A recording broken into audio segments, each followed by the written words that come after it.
In this video, I'm going to teach you how to connect Zapier with Facebook Leads. In order to do this, you first need to head over to their site, which is zapier.com. Then you should be able to see and hear this. So with this, you can start free with your email or you can start free with Google.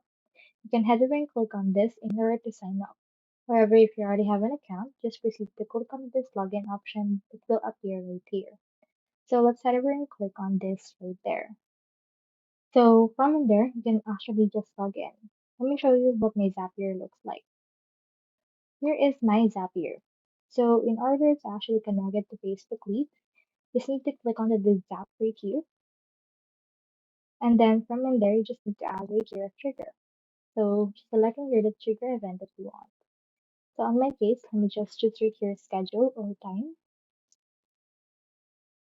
Then just proceed to add the trigger that you want. I'll just choose schedule. And then I'll schedule it and choose a trigger event every day. Configure it once you're done. Choose right here the time of the day. I'll choose right here at around 6:30. And then continue. And then test the trigger if it works and it will load this. Next, head over right here to your action. So on this, just click on the search bar that will appear and search right here for Facebook leads. You can see right here Facebook leads. However, you can see that it's only available for premium. If you have Facebook lead ads, you can head over and connect that in here as well. But it's also available for premium. You can head over and then use that if you would want. When you click on the leads right here, you can just click on the this trigger event. Then choose right here new lead and then click on the this sign in order to connect your account. Click on the this right here.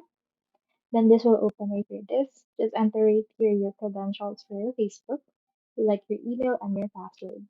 Once you have successfully connected this, you should be able to connect with Facebook leads to your Zapier directly.